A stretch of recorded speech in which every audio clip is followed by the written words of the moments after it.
Day 227, Park 34, Glacier National Park. Today I am going backcountry camping at Bowman Lake. In order to get there, I have to drive from the east side to the west side.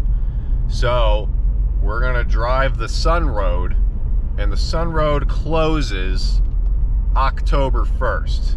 It's September 28th, so this is one of the last few days you can drive this road all the way through before they completely shut it down for the season.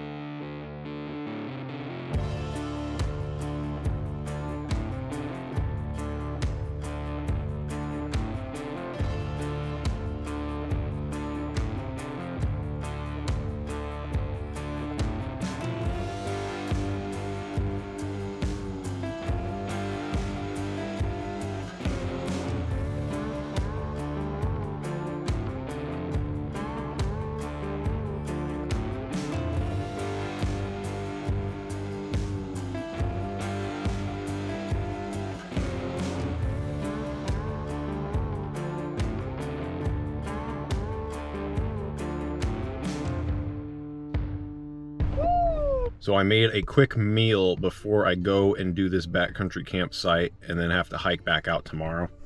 Chunk light ranch tuna, whatever I had left of couscous, we'll call it like 6 servings, 4 cheese Alfredo sauce, throw in some Cajun seasoning, some salt, pepper, garlic, mix all that up. That's good, like 1,000 calories, maybe a little under like around 40-ish grams of protein. So I'm gonna wolf this down and then get ready and start this hike. All right, let's go find this lake. So to the head of Bowman Lake, Campground 7.1, that's where I'm going.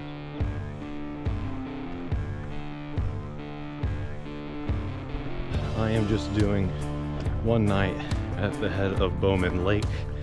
I wanted to go farther to Browns Pass, recommended by the ranger issuing me my permit, but he said it was full. Note, it is late September, and I'm familiar with the idea of Glacier Park being very popular and it's hard to get permits here. Not necessarily the case. Getting the permit, one person, one night, $7. I had to watch a backcountry video and the guy quizzed me on it. They went into good detail about how to deal with bears out here in preparation and in case there is actually an encounter.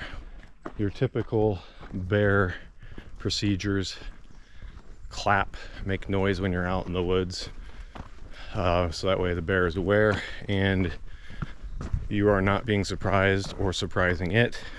If the bear is coming towards you, it did say to talk calmly to it, not to get aggressive. And if it continues to come towards you, you know, pop your safety on your bear spray, give it a little squirt, depending on your bear spray bottle, 8 to 10 seconds, so don't blow your load all in one go. Then you got nothing left. Bear keeps coming, drop to your knees, cover your neck, fetal position, use your pack to cover yourself. Bear rolls you over, roll back to your back so you can use your pack for cover again. And always, the last case scenario, if you have to fight back, do whatever means necessary. The ranger did note that they haven't had a bear attack in 4 or 5 years, I believe he said. Grizzlies can get territorial. If you want to fight, they will fight. So the idea with the grizzly is to be non-aggressive and submissive. If there is no interest there and you are not a threat, it will move on. And it is nice to get back out into the backcountry. I feel like I don't do it enough. I feel like more people should experience nature in the backcountry. The amount of spider webs I'm walking through is it's wild. That's what I'll say. Like, I've had instances where I'm walking with my mouth open, spider web right into my mouth. So far I've swiped at least one spider off my body.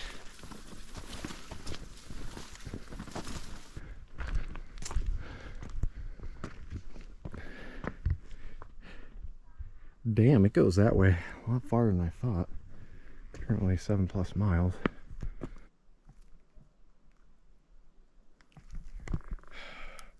Voices also carry pretty well out here. I can damn near hear these people's conversation. Here's the deal. If I don't find a better spot to get in at either the campsite or along the way or beyond, if I go beyond, then tomorrow I'm jumping off of this rock. Literally just like right there. Oh yeah, good action. I don't know if you want to believe me or not, but I was pretty close to jumping off that rock there. Don't forget to hydrate. This is beautiful. Incredibly beautiful out here. I can't wait to get around this.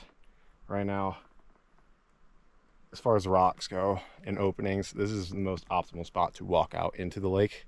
Hopefully I get the same up at the campsite. Okay, head towards the lake, straight to food hanging. Does that mean I gotta go this way?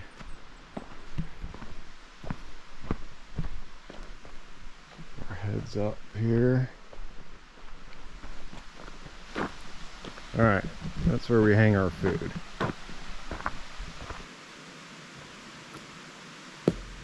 Well, that was a fail.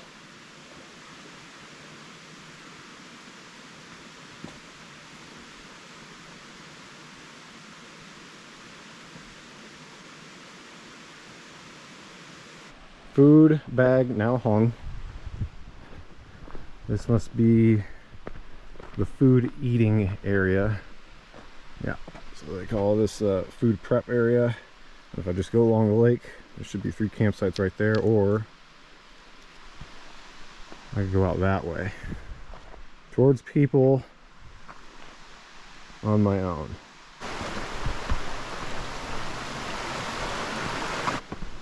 I don't need to go much farther. This is where we're staying. I'm choosing this campsite right here because it has this view of the lake right here. And I can go swimming right down there. I didn't even explore the northern side where it says there's 3 more campsites beyond the food storage, whatnot. There is technically, you can put up another tent spot right here. And we're gonna set up my tent right now.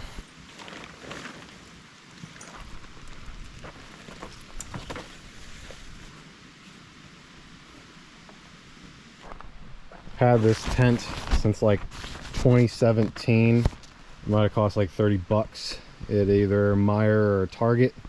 I'll reuse gear until I cannot find a way to repurpose it by any means. So as of right now, this tent is still rocking it hard. The only thing I may need to get new for it is the stakes. The stakes are bent to shit and they're so hard to pound into the ground that I need new ones. Otherwise, still kicking it. Oh yeah, it smells a little musty in here, but we like her. The one thing I would probably do different about this place is instead of just this 7-mile hike, rent or bring your own watercraft and then just paddle to this campsite.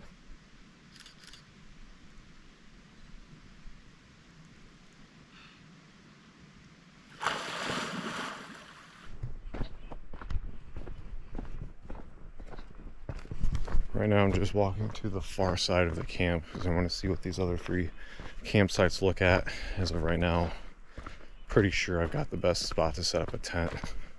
So there's one along the lake up that way. Here's the second one, which is pretty nice. That's got a more open area. And this would be the 3rd one that, again, a lot of woods, but I'm sure it's pretty nice and flat up there.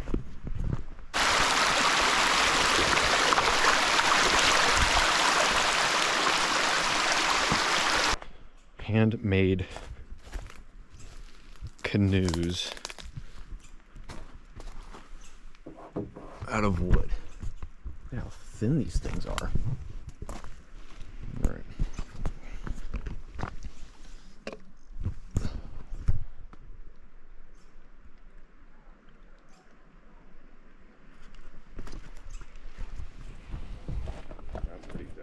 Changes my whole idea of my own boat. I have to make it now.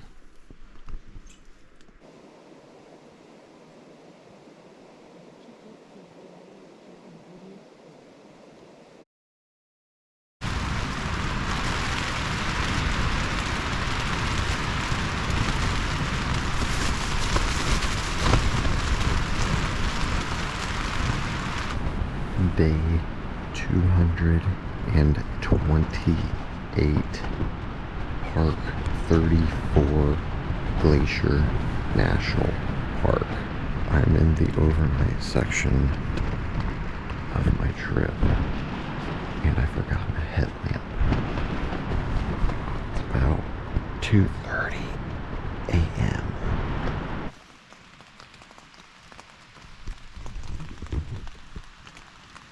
Hiking out in the rain.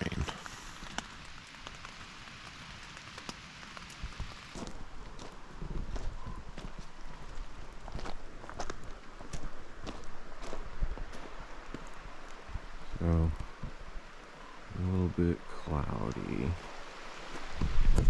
There's a bit of a light drizzle, but 11 o'clock, it's supposed to be like 50 to 60% chance of rain.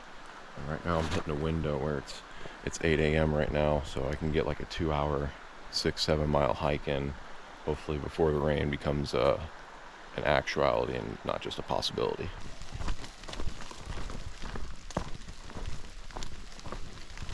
Packed up, rolled out at about 8:30. Rain, like I said, rain 50-60% chance coming at 11. This is going to be a little longer than a 2-hour hike to get back to my car.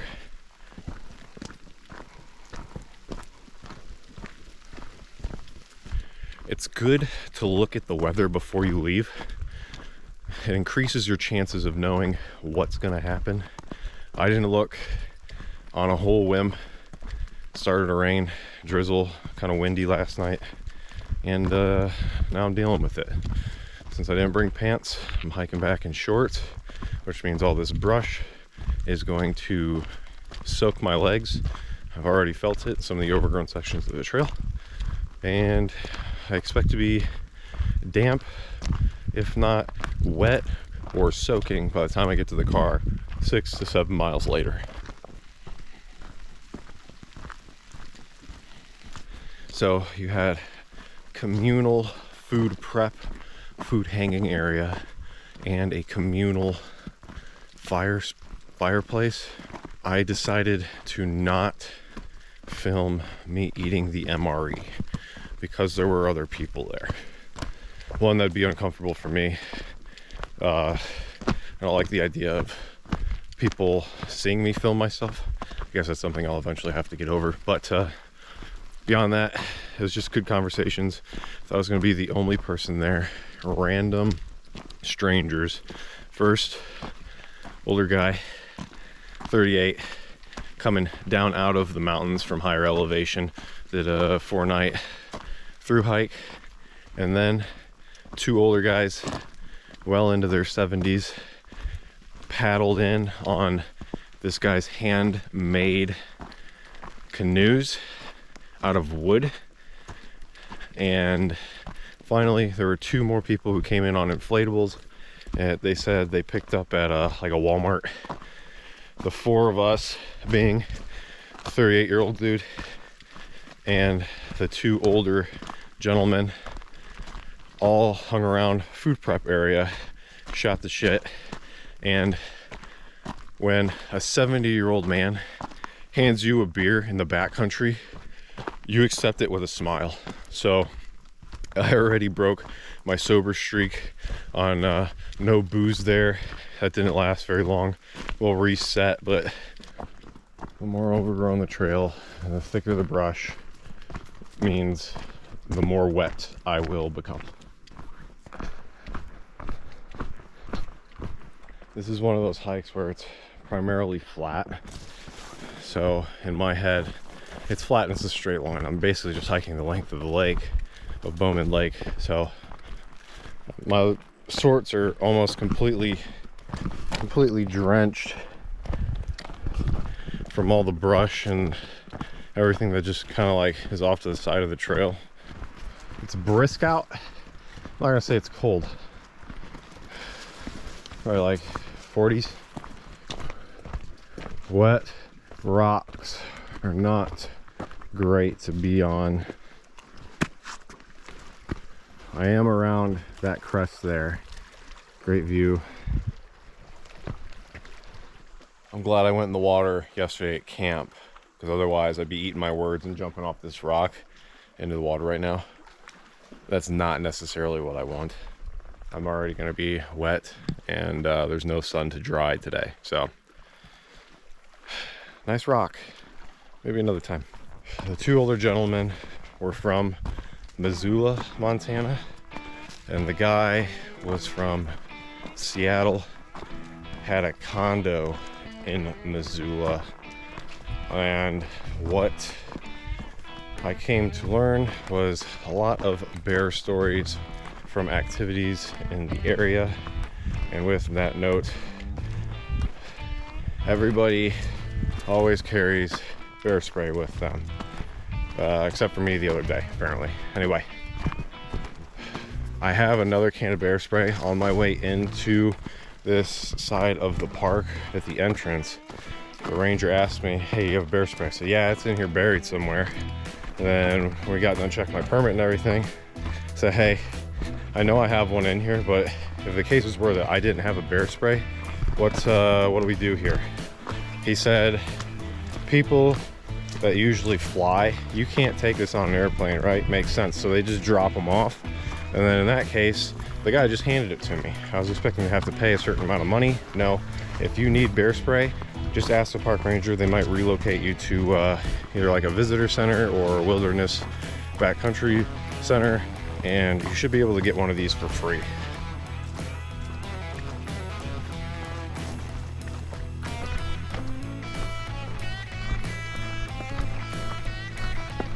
If you like Glacier National Park, hit the like button.